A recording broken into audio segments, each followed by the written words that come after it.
Hey, it's day 2, and I'm so excited you're here because today we're talking about energy, how to create unstoppable energy, the feeling to want to work out, and the adrenaline high to keep going once you started, right? Isn't that like the $1,000,000 question with fitness?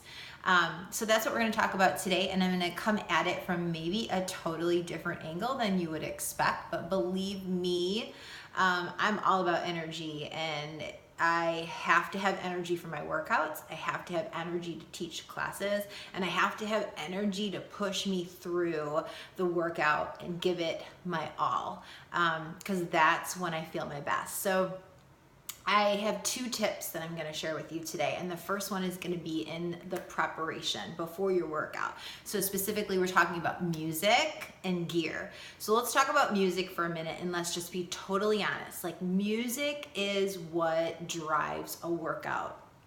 Am I right? Music is what drives me. Music drives me in my life, right? It's my ultimate motivator. It makes me happy. So what I recommend is for you to make a playlist for your own workout. Make multiple playlists for different workouts. Maybe you have one workout that you would use for cardio, or one playlist for cardio, one playlist for strength training, and one playlist that you might do for like yoga, Pilates, relaxation, stretching type of workout. But not only to create these playlists, but you're actually going to have them ready on your phone, ready to go at the moment you decide to work out. Then you're gonna play them before you work out. You're gonna actually play your playlist the 20 minutes before you start to prep to get ready for your workout. So when you start to get dressed and pull your hair back and get your water bottle and put your shoes on, right? When you're prepping to go work out, and you know that period of time that you are doing that, you're also doing what? You're doing, what am I gonna do today? What's my workout gonna be? Do I want to work out for 20 minutes? Do I want to work out for 45 minutes? Do I really want to go? Do I really have time? What do I have left to do today, right? All of those things are running through your mind. So if you just put your playlist on, you start singing your favorite songs, you start dancing, you start getting dressed, start getting ready, and making it non-negotiable and making it fun, you're gonna get your booty to the workout. And really that's the goal, because once you get your booty to the workout, hopefully you love your workout, and now you don't need any more motivation because you're there. You're playing your favorite song, your energy is up, and you're like, okay, let's do this, okay? The other part of it is having your gear ready. Now, I know this may sound like I'm super organized, or it may sound a little not important, but let me tell you what, it's important, okay? Because you want to be prepared ahead of time, because what you're doing is you're basically busting your own excuses. You're knocking them down one by one. And one of those excuses is, I don't have my gym bag in the car. I have to go all the way upstairs and find clothes and change my clothes to go work out, right? Do these things sound familiar? It's literally those, like that 15-minute lag to go do that, where we sometimes talk ourselves out of working out. So you are going to be the exception. You are going to plan your gear ahead of time. If you go to the gym, you're going to plan a workout bag, your workout clothes, your shoes, your socks, your water bottle, your headphones, and if you like to get on cardio machines and maybe reading material, I don't know.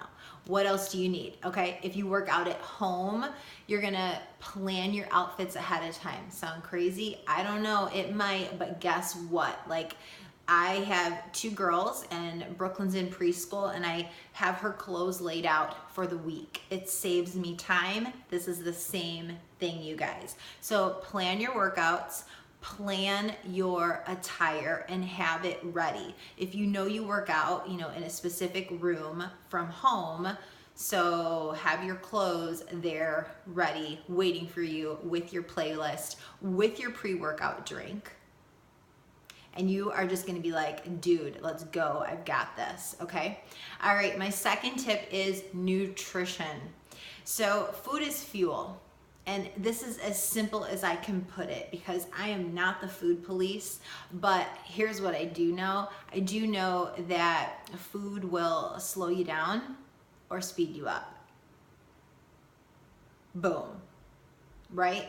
So advice that someone else gave me years ago was train like an athlete and you'll perform like one. So what that means is if you stop putting the junk in your body and you start putting good stuff in your body, you will start to perform better. That's what athletes do, right? And that means also following a meal plan. Following a meal plan is gonna take the guesswork out. It's the same thing like prepping your music, prepping your gear.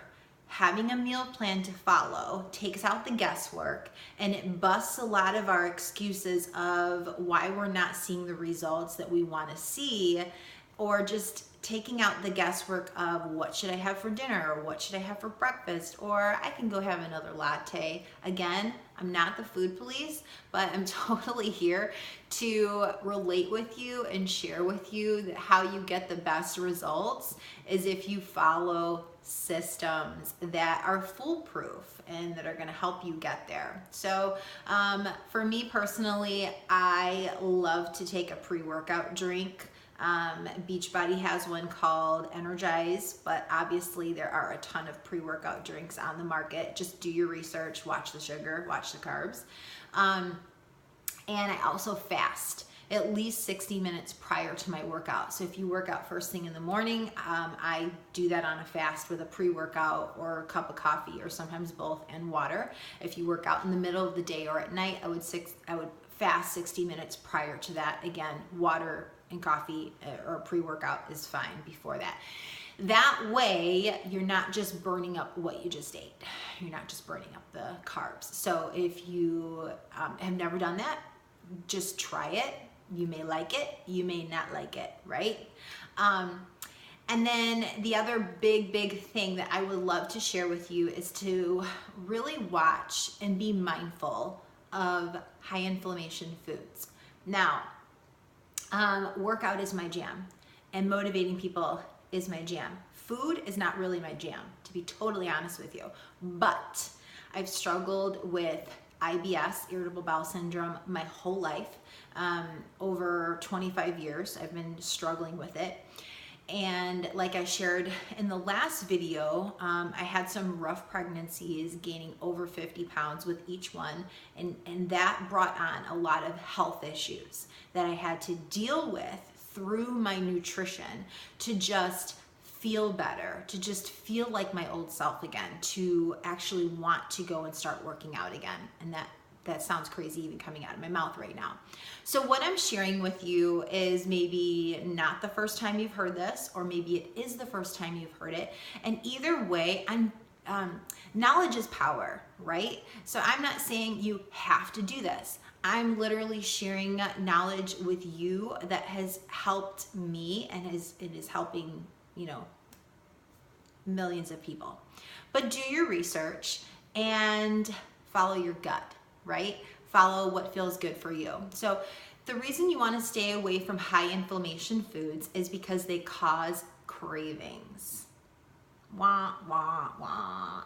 Sugar cravings and carb cravings, that feeling of like, I have to go get a latte, or I have to go eat some crackers, or I'm tired and I need a protein bar, or I need something at 3 o'clock to just boost my insulin levels.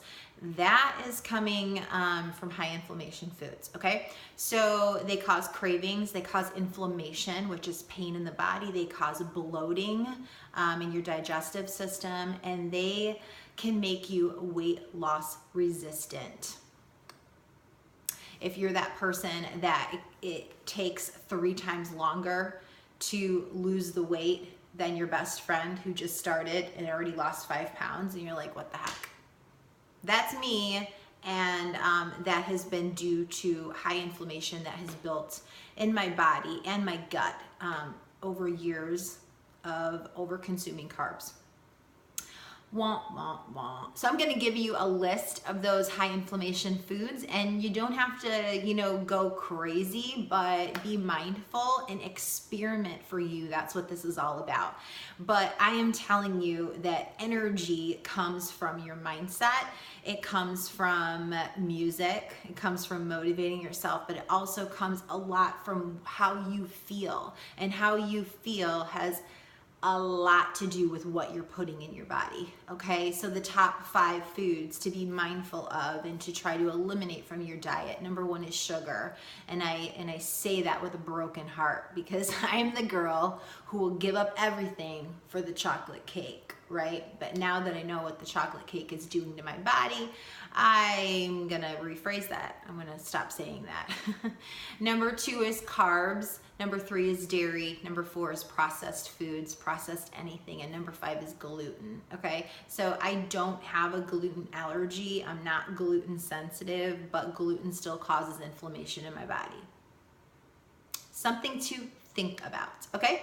So what I will tell you to do is to fuel with superfoods and to eat clean, to eat whole foods for the most part. Don't eat anything packaged or processed. For the most part, you want to be eating real foods, and following a meal plan to take out the guesswork for you. And that's something that I can help you with, and we'll be talking about in a future video.